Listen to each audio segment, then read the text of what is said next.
They're poisoning the blood of our country. Majority of Indian Americans are Republicans these days. If you just cut off every single H visa, any visa that starts with an H goes away, okay, that has massive implications. This is the house actually, and the Speaker of the House sits there. Media people sit right in those offices, and public sits on top right there. And yeah, this is very cool. So it's open to anyone coming. Yeah, anyone can come here. This is so amazing. This is the desk of Rahul right in front of the house. And this is what people call deep state as well. But the reality is, Rahul mentioned, you can talk to all the lawmakers, and 100 of them are willing to talk to you. So that's just a conspiracy theory. Oh, and they have cameras all the time. Incredible. So hello everyone, today we are in the Georgia capital. We have someone who has been reporting in the US for over 25 years, and he is experienced in the influence of Indian Americans in US politics, plus in this changing political dynamics.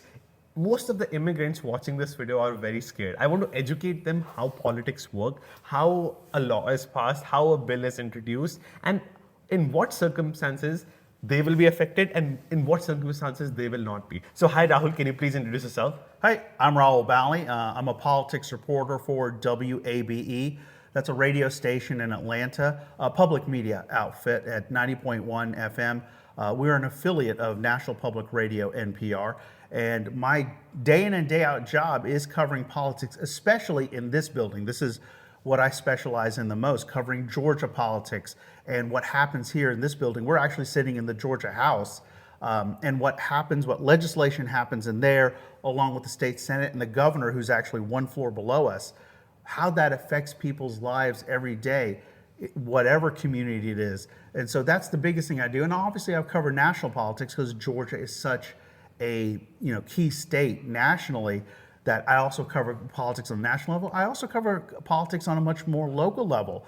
There's sometimes I go right across the street over here to Atlanta City Hall, down the street to Fulton County government and other governments. So I cover a wide range of governments, but state politics is what I love the most and it's what I cover the most. My first question will be how reporting works, because I really want audience to know you at the personal level. You don't have an option that you are like centrist like India, where you can say I'm moderate, I'm centrist. You have to pick a side. So how does it work in politics, and how has your career evolved? So, at least in my position, I've never disclosed my personal politics to any organization that I work for. And I've worked for conservative media outlets. I've worked for moderate outfits and those who are considered liberal outfits. I've worked for the whole range, and I've never had to disclose my politics, even to my managers. I've been able to keep that to myself. So, I think it's important because that's how I've been able to develop good relationships with Republicans and Democrats here. Mm-hmm. They don't know my politics. They're not sitting there wondering how is he going to do my story or how to present my story. The question then becomes, what am I presenting and how to present it fairly? Totally. And like you have experience even interviewing the president, including Donald Trump. In this media evolution, so this political year was mentioned as the podcast era. This election is called the podcast election. So how do you think the landscape has evolved? Many people think that, earlier media used to share filtered content that this is right, this is wrong. But now people are actually listening to their presidents directly and decide themselves which one is right for them. So how it has evolved? First of all, I don't think any of this is bad. I know there's some who feel like it's bad. I don't. The key thing is you have to understand, I have a podcast. I have a Twitter feed. I'm on the radio. I have stories that appear on the web. They're completely different audiences. Okay, there are so many people who listen to my podcast who've never heard me on the radio. There are people who follow me on Twitter who've probably never heard me on the radio. The first thing you've got to understand is there are so many other places, okay, to present, information, and you need to go to more places. Look, I'm trying to, I actually am actively thinking about, am I going to try Blue Sky? Where else am I going to go to present my content? because there's so many channels. Now, the very important thing you said there was people are hearing directly from their politicians. So then what do I, Rahul Bali, add to doing a story? Okay, because if I just do a story that says Governor Brian Kemp said this, well, there's 10 other places you could have gotten that information. You could have seen, I need to add context or more information or data that helps people understand what's going on. You've got to add something. In the same way you add something, I have to add something. Okay, I have to go beyond Governor Brian Kemp today announced a tax rebate. Well, you could have seen that on his Twitter feed and his Facebook feed. Me adding the context that the state of Georgia has an $11 billion surplus and that there are other things the governor intends on doing, that's what the value add that you want to do. Absolutely. When politicians promise something, there could be some ulterior motives behind it. So you're saying that the podcast election is actually good, but Yes. but many people say that when a lie is told hundreds of times over hundreds of episodes, it becomes truth for a person. So, do you think is that fair, or is it possible? That's where you try. There's a couple of things. First of all, media literacy is important.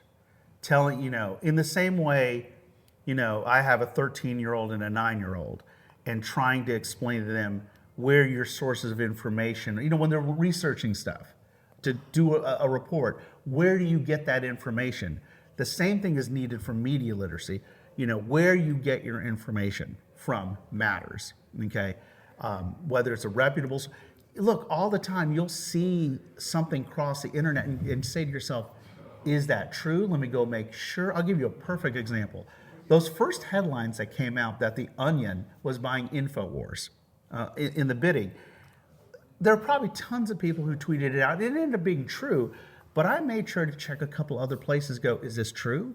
I saw it was confirmed by NBC, confirmed by CNN, confirmed by Associated Press. So I think one of the important things that that needs to be out there is it's great to listen to Joe Rogan's podcast. It's the most popular podcast. It's great to listen to your podcast, but also go to other sources of information. Look at other places for information, because sometimes people are giving it. Even if you listen to us, I want people I generally listen to other news organizations. Like in the morning, I start my day on CNBC and then start bouncing around, okay? Because I want to see what's out there. I do obviously listen to my station maybe later in the day, but I want to see what other people are doing. And I think the biggest thing people should do is get your information from multiple sources. That will help inform who you are. Totally, because currently, a lot of people just listen to news on TikTok, Instagram, WhatsApp. So they can develop a bias if they just stick to that source. I have so many friends who send me a news on Instagram, it's clearly fake. I just Googled it and I'm like, why are you doing this? Can you please share the whole cycle of reporting? How do you gather information and get it out? So me being an older, more veteran reporter who's been here a while, the vast majority of stories I do are actually my story ideas. I let my boss know, hey, I'm covering this story today. I'm covering that story today. This is what's going on today. I'm following this story, and my boss says, cool. When you're a younger reporter, you do have assignment managers, and they're like, hey, I need you to cover this, cover that. But me being here, there are things that I can plan ahead for. We have on the Georgia Legislative website, it tells you what hearings are coming up. There's a hearing on firearm safe storage. There's a hearing on disaster resiliency. And I'll look at those hearings and go, a lot of the AI hearings. So the two most interesting hearings I've been going to or watching are the hearings on artificial intelligence and how do you regulate that, and then homeowners associations. We had a hearing upstairs and people told some of the most horrible stories, and lawmakers are trying to figure out how do you regulate homeowners associations who oversee people's neighborhoods, people's houses. And so those are the stories. I love those stories because that affects people across the board, and people who live in homes. So the other thing that I do a lot of, so I do that research. but I also have a lot of conversations. I would say 90% of the conversations I have in this building are never aired. They're not on the radio, they're not on television, they're never aired. They're people giving me information or saying, hey, I'm working on this legislation. Look, just yesterday, I was right outside that door talking to a lawmaker, and she was explaining to me, like, hey, I'm working on driver's education legislation, and I'm working on a piece of legislation around school lunches. I don't do a story, but I know now when I go start looking at legislation and bills, I can go, oh, hey, there's that bill. I know who to go to. It's a lot of that of planning ahead. So then the day any legislation is filed on driver's ed, I know who to go to, I know who to interview, and I have an idea of what that bill even looks like. That's a lot of my work here, is talking to people, figuring out what's going to go on ahead of time, and then be ready to report on it when it happens. Incredible. So your goal is to, like, 90% of the time off camera, talk and gather information from the experts, subject matter experts about the bills. So that brings me to the point, like, a lot of my audience don't understand how a bill is introduced, how it is passed, and what kind of bills are supposed to be passed by the president, and what can be done just independently by the Supreme Court. So a lot of this stuff actually helps us predict the power of the president. So can you help us, like, share why there are set rules that some things can be done just through executive orders, some cannot be? Let me take one step back. Some of the most common conversations I have with people in the Washington level, the people in this building, and the people on the local level is that people don't know what issue belongs to who. And let me give you a perfect example. There are lawmakers in this building, state lawmakers, who get phone calls about passports. Oh my God. Passports are handled by your member of Congress or U.S. Senate. That's a perfect example. That's a federal thing. Yeah. When my mom had an issue with her green card many years ago, now she's an American citizen now, but she had an issue. I had to explain to her, Mom, we've got to go to our local congressman in Augusta, Georgia, because that's who handles that. Probably the most common issue that happens is people get a phone call about an issue that they can't handle. Okay, they have to say, hey, you need to go talk to your member of Congress, or you need to talk to a member of state lawmaker, or you have to go talk to your local school board. So that's really the important, the starting point. The speed limit in this state, okay, is set at many different levels. If it's a local road, national road, or interstate, sometimes things go in multiple areas. So to me, that's the starting point. In terms of this building, most of the legislation amends state law, okay? Whether it's how things are done in a school, how things are done on the road, how things are handled in Georgia's public universities. That's what happens in this building is legislation that put together either by House members or Senate members. They got to get it passed by both bodies and then signed by the governor. Property taxes, for example, how property taxes are handled, that was done, that Georgia voters just voted on some property tax legislation. But your actual property taxes are done by your local government, your counties and school systems. So to me, the most important thing to tell people is it depends on the issue, and how that's all handled. So, how immigration, for example, immigration is a federal level, but there are also local roles when it comes to immigration. That's a perfect, in terms of what's happening at the southern border, that is a national issue, okay? Now, what happens, for example, do immigrants pay in-state tuition or out-of-state tuition? Well, that's something that would be decided here because that's a public and state university. So many, and if somebody who's in the country who's undocumented gets arrested, well, that's a local issue because that's a local police force. So there's such a that's if there's any challenge that both lawmakers tell me and we reporters say is a certain issue belongs to a certain person. Got it. Let's take an issue as an example. Let's say that Donald Trump wants to end naturalized way of becoming citizen for the kids of immigrants. So he wants to, let's say, allow only US citizens to have kids who become US citizens. Rest will be carry forwarding their parents' citizenship. How will this be passed? My understanding, and I've only done the basic research. First, you're going to have to amend the U.S. Constitution because that's in the 14th Amendment. That is my understanding. Now, I've not done in-depth reporting on birthright citizenship. That's going to become both a national and possibly a state issue because, if it's being done if this gets amended in the Constitution and then has to be ratified possibly by the states. Every state? It would be, you of course had to ask me a question. I know it's either 2/3 or 3/4. I'm trying to remember off the top of my head. It's 66% usually, right? I believe so. Yeah. We'll look up this later. Again, this is not a story I've dug into much because generally considered a national issue, but it could be a multi. It's going to start in the federal to see how There's this thing I call political capital.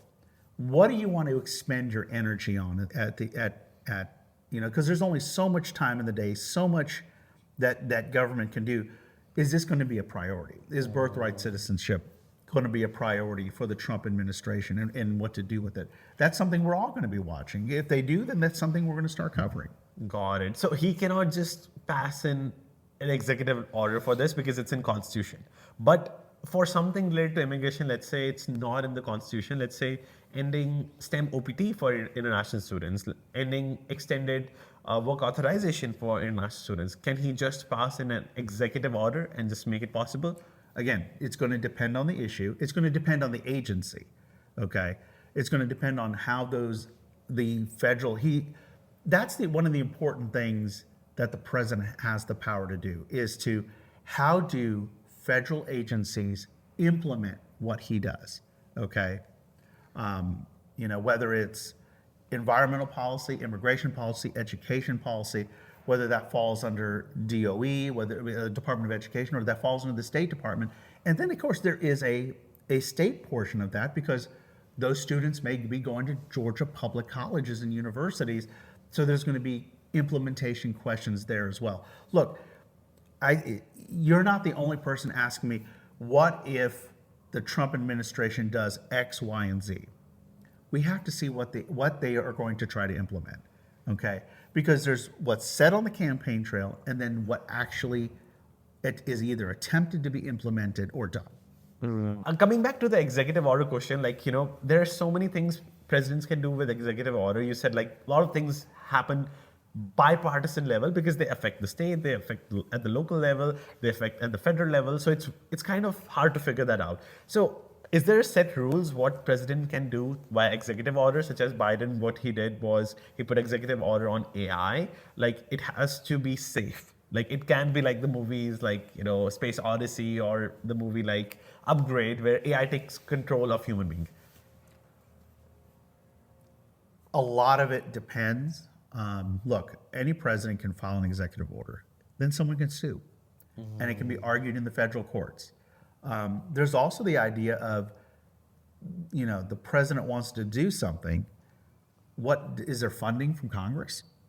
I could, if I was president and I decided that I wanted the biggest airplane in the world to be my, Air Force One. Well, Congress has still got to pay for that. So there's, yes, is there powers that he can do under executive order? Yes. Okay. Is there powers of what he can tell an agency to do? Telling a federal agency, this is how I want you to implement something.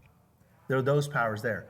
But as we've seen with now multiple administrations, there's probably somebody on the other side who's ready to sue, who's ready to challenge, any kind of immigration ban, any kind of aid ban. There's going to be someone who's going to sue or be able to fight it in court, and then you see what happens in the courts.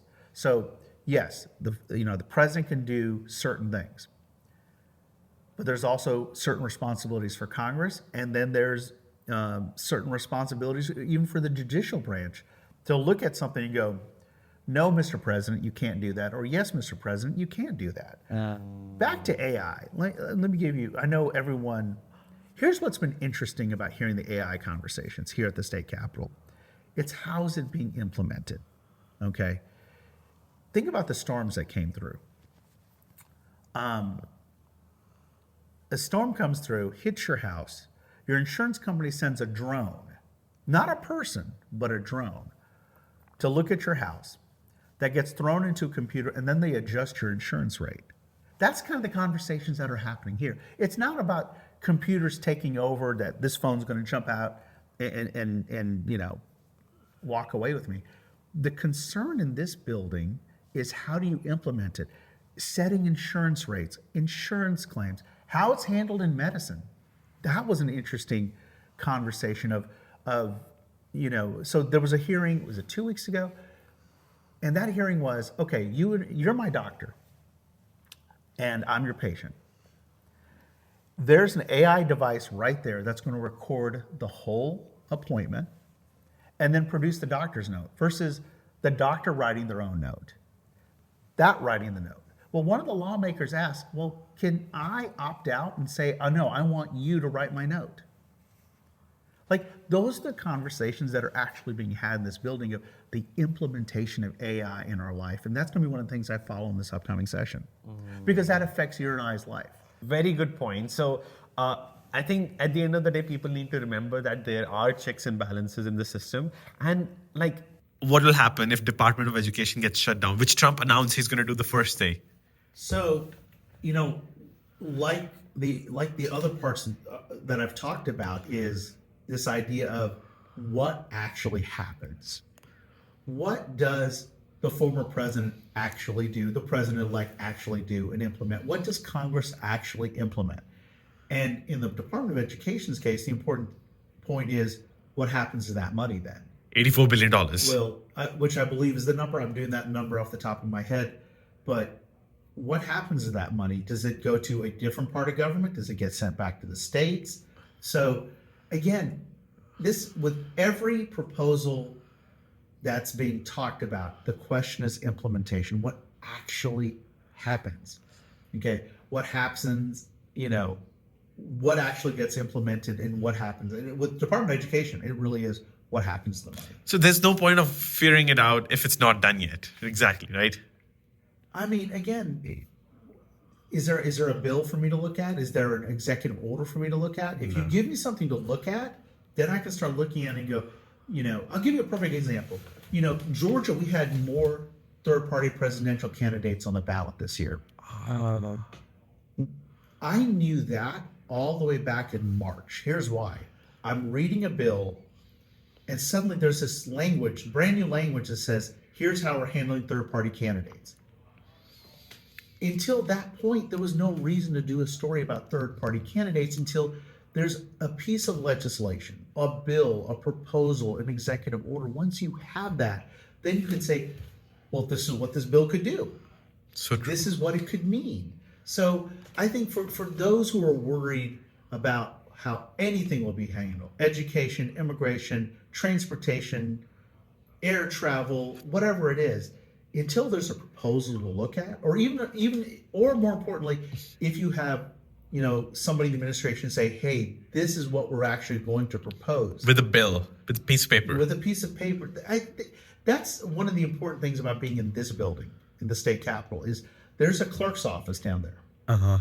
And I can go ask for a bill. And I can look at a bill and go, wow, this is what this bill would do. And like I said, the perfect example was, I was sitting in a room and a bill comes out, and the bill had to do with had additional language on third-party presidential candidates. It's how Jill Stein got on the ballot in Georgia.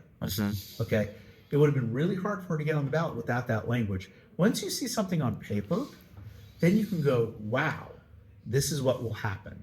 and also like what he says is possibly not going to happen, because last time there were so many exemptions. For example, the tariffs he put on China, Apple was exempted from those tariffs.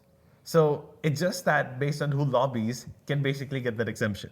And like, people who are scared, any ray of hope that things will turn out to be positive for their end, because immigrants are literally like 45% of the top 500 companies. Like they are controlled, like Fortune 500 companies are controlled directly by immigrants or immigrants' children.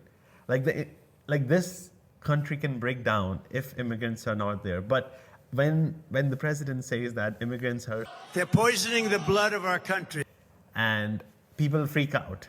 So how do you convince them? Like, can they be optimistic about it or pessimistic about it? Here's what I say about anybody who's concerned about any issue. Look, I got a lot of questions when we were in this building and the abortion legislation passed in Georgia. This was 2019. I had a lot of people ask me questions about that. And whether it's abortion or immigration, if you're scared or you're nervous about an issue, the best thing you can do is go find information about it, about what actually is going to happen or what is happening. I think the most common thing that I see is I'm worried about fill in the blank issue, and then people go out and get bad information and then make bad decisions. Okay? If you're worried about what's going to happen with immigration policy, someone like you can go find people who cover this day in and day out, who understand this issue, and then you share that information. And hopefully those people share that. That's the responsibility you and I have, Correct. is to go find, good information on these things and share it. That's the best thing you can do if someone is scared about something. I wasn't trying to make people feel better or worse about abortion. I'm just saying, look, here's what's actually happening. Here's what the new law actually does, okay?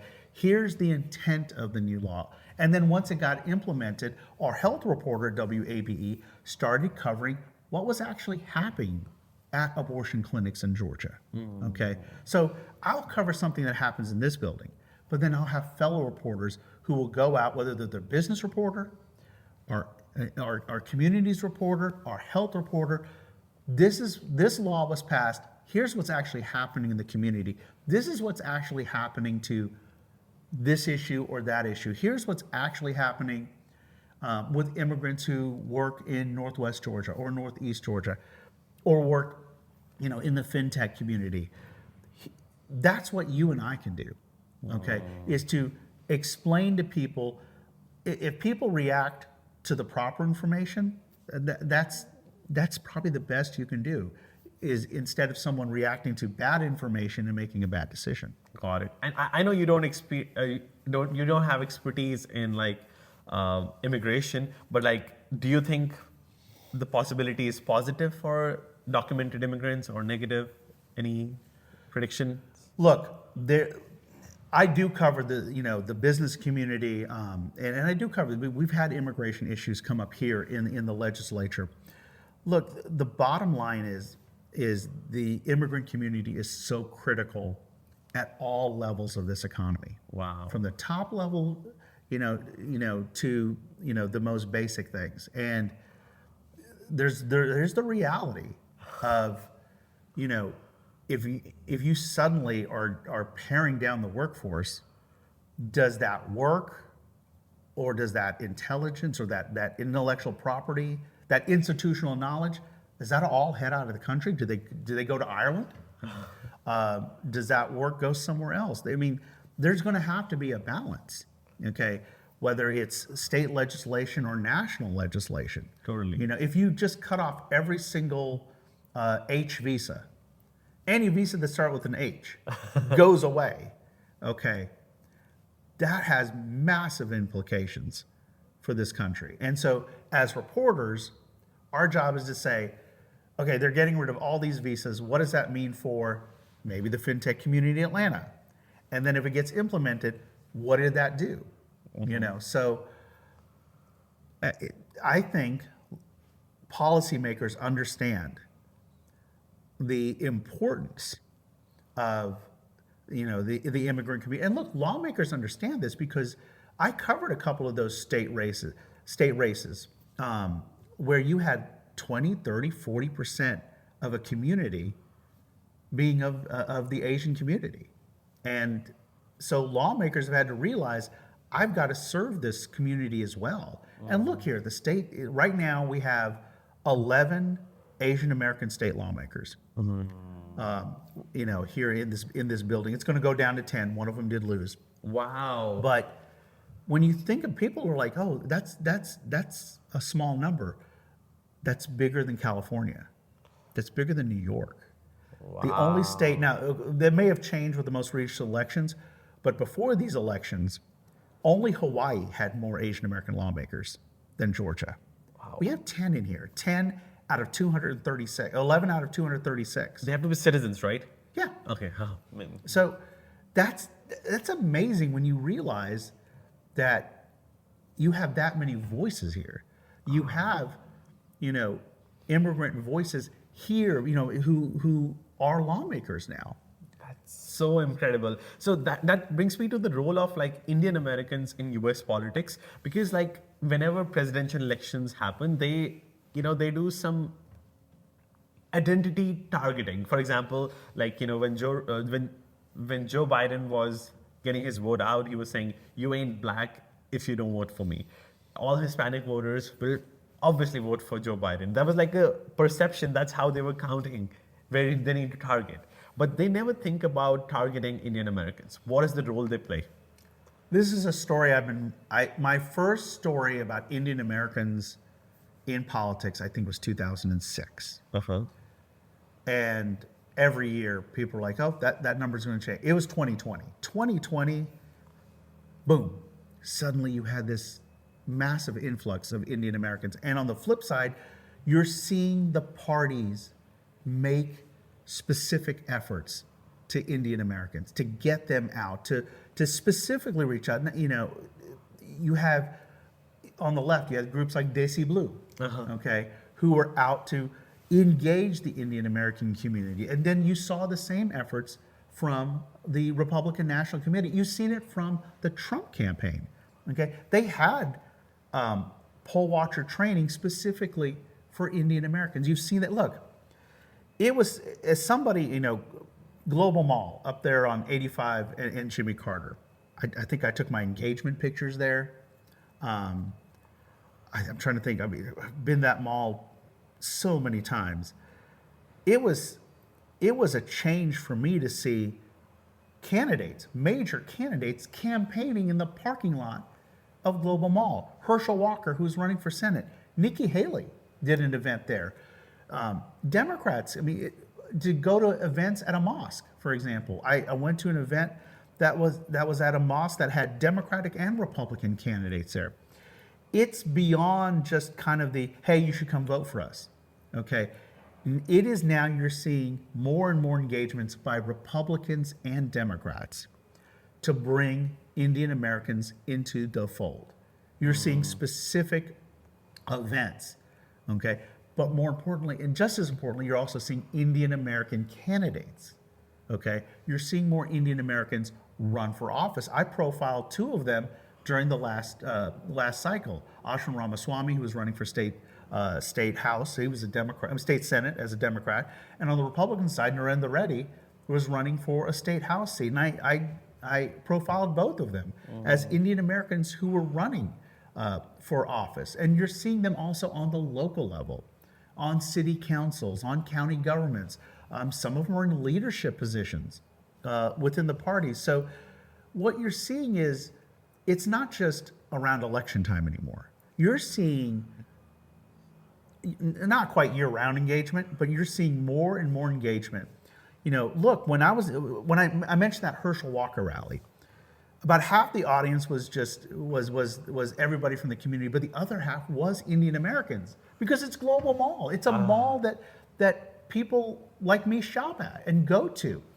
And I talked to the Indian Americans. They're like, I'm here to support Republicans because I'm worried about crime. I'm worried about the economy, taxes. I'm a small business person. Those are the Indian Americans who were in that parking lot for that rally. And then you'll go to a different Indian American event, and I went to one at Shorty Howe Park. And they're talking about immigration. They're talking, about civil rights, and voting rights. So you're seeing engagement from both major parties with Indian Americans. But population-wise, they don't affect the politics as much, right? That's changing. That's changing. Well, because you've got now a handful of legislative districts where the margin of Indian Americans can decide who wins a race. Ah. Okay. And more importantly, in a state like Georgia, where even this last election was decided by about 115, 120,000 votes. Okay. A couple of the turnout of any community, including the Indian American community, could have changed the presidential race. Now, it had the whole Indian, it wouldn't have changed it, but if you get a few communities together, it could. Any community could have decided Georgia 4 years ago. That was 11,000 votes. Okay. Wow. So where Indian Americans can make a difference is in either bigger races, in any race that has a tight margin, because now there is that percentage of Indian Americans. Again, look, there's the legislative races up in Johns Creek, in Gwinnett, and even in parts of DeKalb, where that's some of them are getting close to 40-50% Asian American that can make a difference in deciding a race. Some of those are like 20% Indian American. Wow. Okay. So, and again, when you look in here, you have 10, in this next session, 10 Asian American lawmakers. Their voices are being heard in here. Okay. Because the most important thing, whether it's me as a reporter or you as a podcaster, or a lawmaker, is we bring our personal experiences. And our personal experiences inform so many things. True. You'll hear a lawmaker talk about something, and you're like, that's either something you connect to or understand. A great story. So go back to Emily. One of the great stories she did was a story about water spinach. I know this is going to sound silly, but it was a food that for some communities they love to eat, but they didn't have access to. And so the Georgia Department of Agriculture figured out how to bring in water spinach, how to inspect it, and to be able sold like any other item. Okay, that may a person who doesn't live that experience may not know these things about what you can buy at our grocery stores that are different from any other store. It's those lived experiences, and I'm trying to think of some of the other experiences of when you hear lawmakers talk about legislation, and you're like, but that's just different in my world. It's different in my community. And does it appear in my reporting every day? No.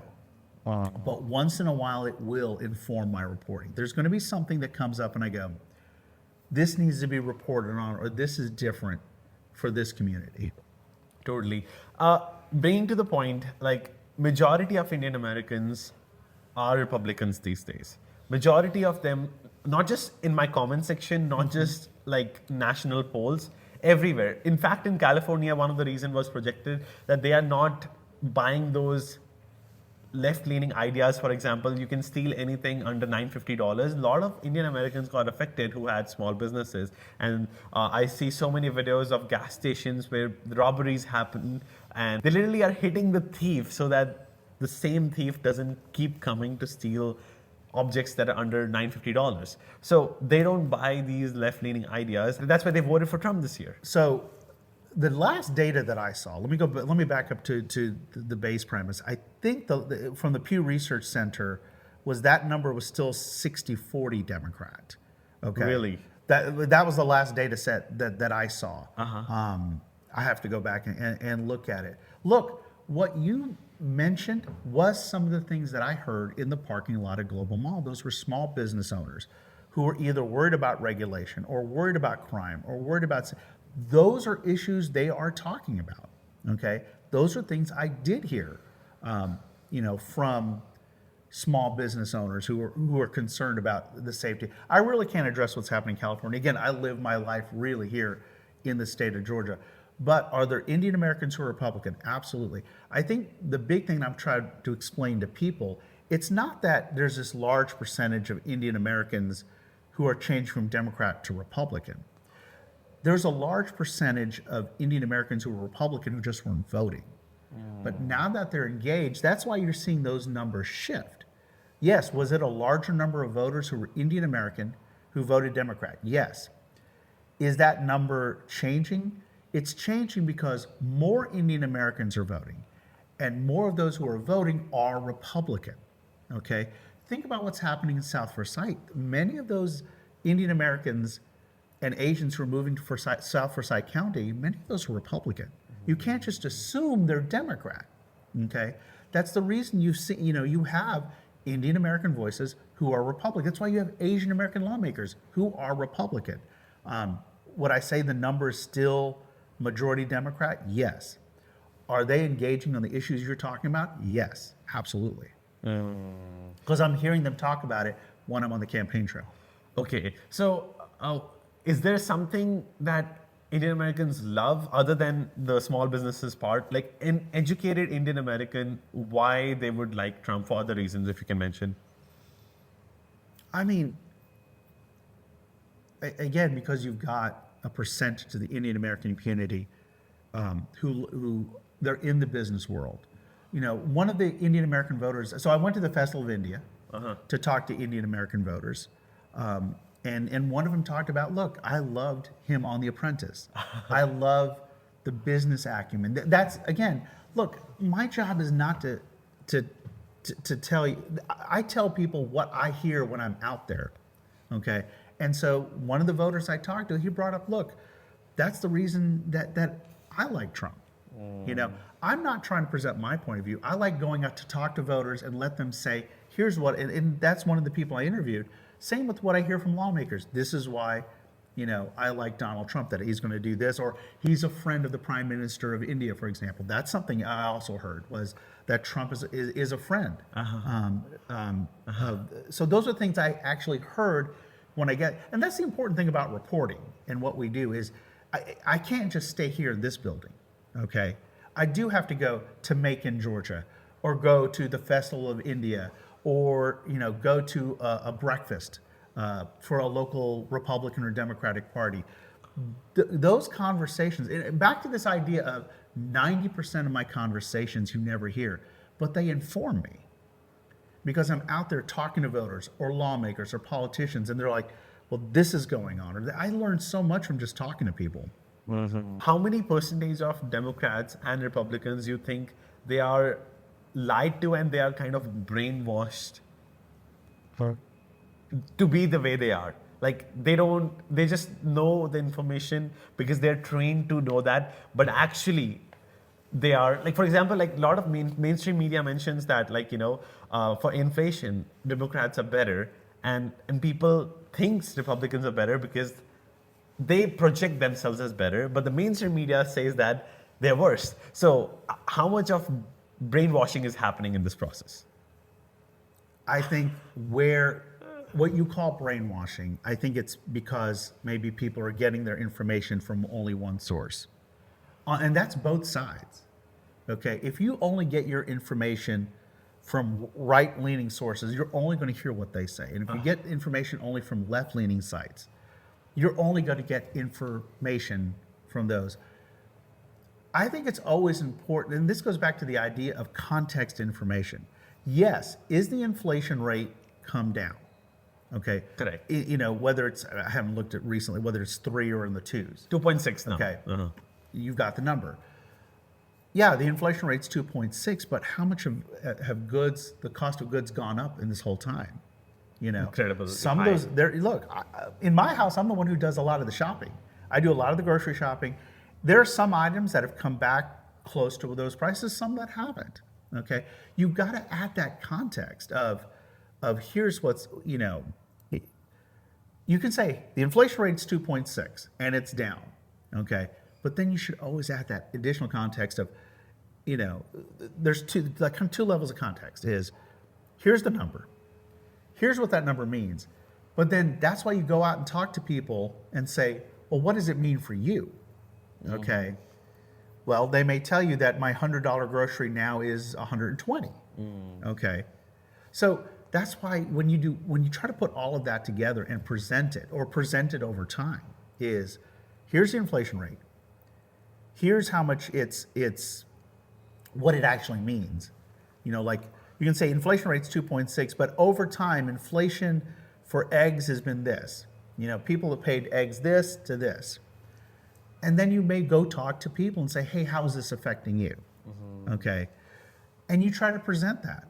Okay. And that's my job. And that's what a job of reporters who are trying to play in the middle.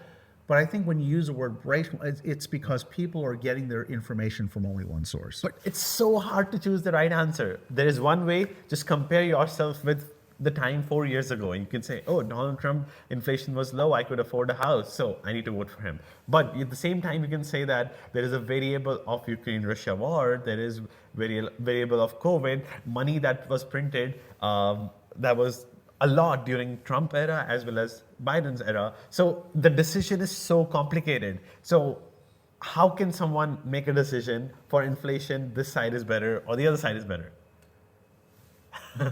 It's such a hard question. It is a hard question. And look, I'll give you, I mentioned earlier that one of the networks I watch is CNBC. And I was watching CNBC the other morning, and one of the concerns, one of the money managers, this is a person who manages money, one of the concerns he raised was, will tariffs be inflationary? Correct. That's a perfect example of on the one hand, if while oil and gas production is up significantly, if it's bumped up even higher, will it bring down oil and gas prices? Well, that may help, but what happens if there's tariffs? So there's a lot to balance there around the economy. So complicated. And I think, that's why, probably one of the, there's a big tower right outside the state capitol. And it said, like on the week before Election Day, are you better than you were 4 years ago? And sometimes the question is just that basic. Are you better off than you were 4 years ago? And then what will these policies mean? Look, back to my point of there's everything that the former president, now president-elect, said on the campaign trail. What is he going to actually try to implement? Okay. Is it going to be just tariffs on, cheaper Chinese cars? Or is it only going to be tariffs on cheaper Indian tractors, or is it maybe he doesn't do tariffs, or the tariffs are only on iPhones, for example? What actually gets implemented, what affects you and me, okay, is what we're going to be watching for. It's unpredictable. For me to tell you that inflation is going to be higher or lower 4 years from now, or even 2 years from now, I don't know. And people give another argument that 4 years ago, when Trump was president, he put tariffs, but inflation did not change. Why would it change now? So people make that argument and they're like, okay, that's why I have to vote for Trump. I think the most important thing to point out from 4 years ago was we were still in depths of COVID. I mean, so a lot of the comparisons from 4 years ago to now, some of those are questionable, to compare.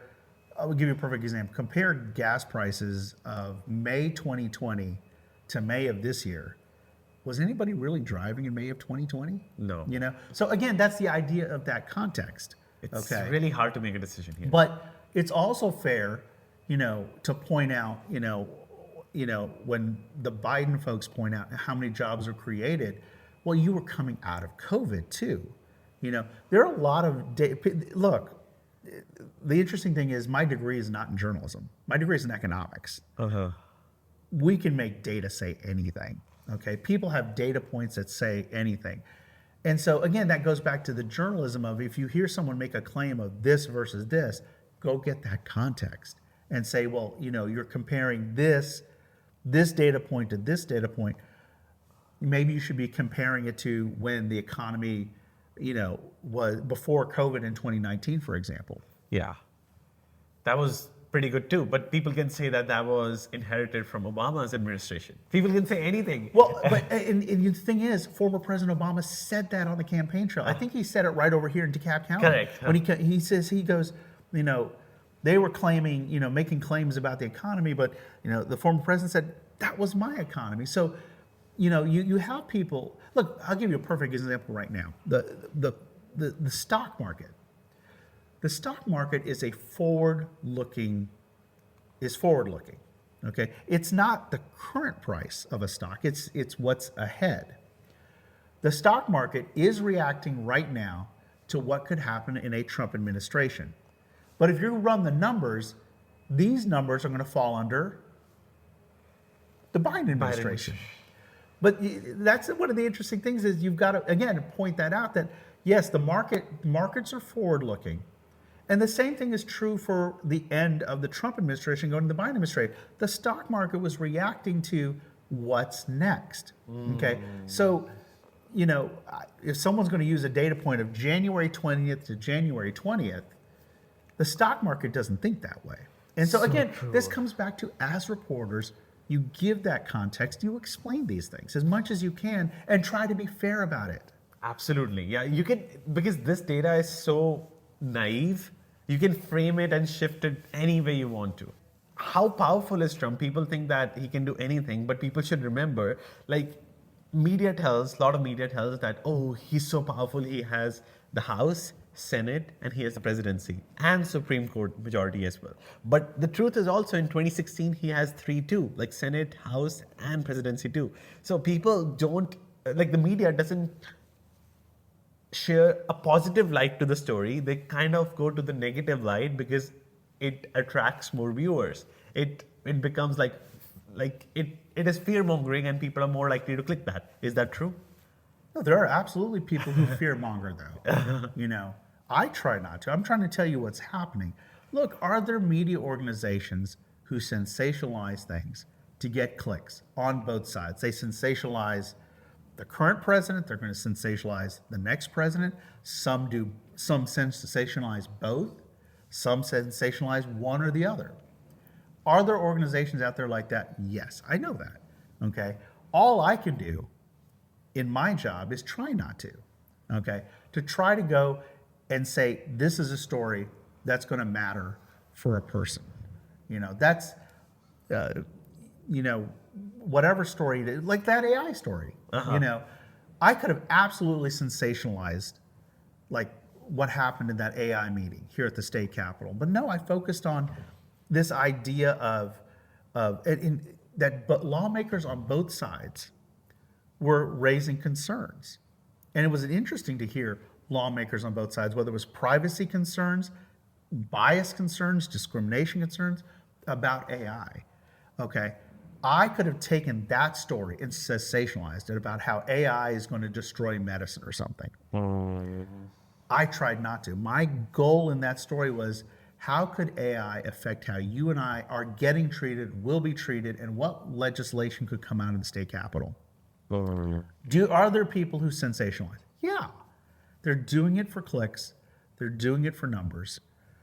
I've tried not to over the years, over 20 plus years of trying to, you know, look, if there's a big crazy story, I'm going to be there, obviously. But as a journalist, I try not to sensationalize. You know, I want someone to go look at my Twitter feed and go, okay, that person's not trying to sensationalize things, you know? Got it. Let me see. Oh, we have 5 more minutes. Can I ask you 1 to 2 more questions? How politics have evolved? Is that a good question? I don't know. I think you covered a lot about politics evolution, but like, Social media has changed. Okay, you can ask a question. Social media has changed. Look, I said it was a good thing that you have so many more organizations out there covering everything. The flip side of that is there are so many more organizations, and there are some people that the way they try to get attention is, you know, sensationalize, fear-mongering. Look, I see it in my social media feeds, you know, see this crazy video or see this, and some of them are fake. That's so true. I mean, some of them are fake. Or some of them are based on a kernel of truth, and then so that what the evolution is, you have so many more voices, which is not a bad thing. Okay, I know there are some that feel like there's too many voices, you know, too many voices on the fringes. I don't think that's a bad thing. It then is incumbent on you and me to filter through that. And are there some people who filter? No. Okay, there's some people who, you know, they'll forward me something and I'm like, no, this is not true. It happens on a regular basis, whether it's and these are some of the most, educated, and they'll forward me like, Rahul, is this true? I'm like, no, So I think if there's anything I want someone to walk away from our conversation is if you're scared or if you're worried about something, go find the information.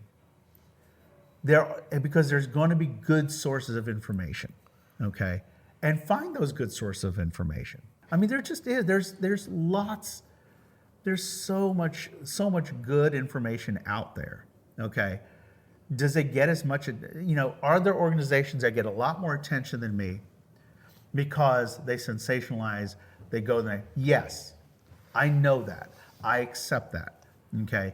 I just hope someone who wants to know what's happening at the state capitol comes to me because I'm one of the people who's here every day, trying to figure out what's going on. As an Indian American, the most popular thing we have heard, we talked about this, is that Indians say that in India they can name their lawmakers, but they cannot in America. What's your response to that? So, first of all, I don't follow Indian politics. And interestingly, I think that comes from the house I grew up in. Even though my parents were immigrants from Punjab and HB, at home we watched American politics. We watched Reagan, Gorbachev. That's who, we watched growing up. And I think that kind of continued with me. I just don't follow Indian politics. But the interesting thing here is I've heard those in the Indian American community, whether they're registering people to vote or a candidate, Narendra Reddy, somebody I mentioned earlier, he mentioned the frustration of reaching out to Indians here, and they don't know their member of Congress, they don't know their state lawmaker, they don't know any of their local, but they know, who, their minister would be back in India. And I think, what I'm hearing in that is you can follow Indian politics if you care about that, but you should also, I think the argument he was making, I'm not making, but he's making is you should also follow what's happening here in this country and how it affects you, and even affects, back to India. You see stories of what happens in the U.S., what policies happen in the U.S. affect what happens in India. Correct. And an Indian Prime Minister was the third person, as per our Indian Foreign Minister, Jaishankar. He said that Indian Prime Minister was the third national leader to be contacted and to get an opportunity to talk to Donald Trump, to congratulate him. It's a big thing. The relationship is definitely great, which people really agree on. And my last question will be, I still talk to so many Indian Americans who think that no matter who they vote for, basically their country will be controlled by deep state. It's not just me. There's also like some experts, for example, top economists like John Mersheimer and Jeffrey Sachs, who say, and they kind of believe in deep state as well, because they have to appoint leaders who are subject matter experts, and they just call that deep state. What is your response? What I see here at the state capitol is there are lawmakers and that there are appointed bureaucrats who they have responsibilities. They're the ones who are implementing programs. Now, yes, people call it the deep state. What I see are these are people who are trying to implement the programs that they're asked to, whether it's Medicaid, whether it's the foster care program, I let people, make the accusations that they make. What I'm telling you, what I see, okay? What I see are, yes, there are bureaucrats in the building right across the street here who are trying to implement programs, okay? There are, whether it's, there's bureaucrats right over there who are implementing the cannabis medical program here in the state of Georgia. So that's who those people are to me. And those are people I talk to as well, because those people can give you insight on, are there issues with it? Those people who work on those agencies, they'll tell you that they have issues in their programs, about implementing. Look, the medical cannabis program in Georgia has had issues being implemented, but you can talk to those people, These aren't people that you can't talk to. These are people you can talk to and say, hey, here's what's going on, whether it's the Department of Public Health, whether it's the Department of Agriculture. look, these bureaucrats are responsible for things in our daily life, whether it's inspecting food, whether it's inspecting the elevator that you and me just rode up on. So, you know, that's what people call the DCA, but that's the responsibility. Again, we talk about the media, talking about here's what those people are doing, sometimes right, sometimes wrong, sometimes appropriate, sometimes not appropriate. You point those things out. So, that's what I see when people talk about that. Because like people think that, at the end of the day, no matter who is the president, foreign policy remains the same. The policy is what I think it is. It's not that they want to end the trade with China. They don't want any other hegemon, any other powerful country to emerge other than the United States. So they don't want all the trade to happen with just one country to become another superpower. And that foreign policy rule is applied irrespective of who is the president. Do you agree? I don't follow it enough. I'm going to be very honest with you. I don't follow foreign policy at that level. I just don't. Okay. I mean, this again, I talk about what I follow here at the state capitol. That's just me being fair to you. Is Totally okay. But thank you so much, Rahul. It was incredible learning from you, and especially the perceptive and the mindset of Indian Americans, so that people connect that, they can have some sort of positive hope as well as the right information from the subject matter experts to actually have a realistic opinion. Too optimistic and too pessimistic is not the way to go. You agree? you can find the information to answer your questions. I think all of us can. Okay, there's so much info. Again, I want to leave you with this. There's so much good information out there. There's so much bad information out there, and that if you're worried about something, hopeful about something, you can go find those answers to help you live your life. And to have a realistic opinion. That's the way to go. Thank you so much again. No problem.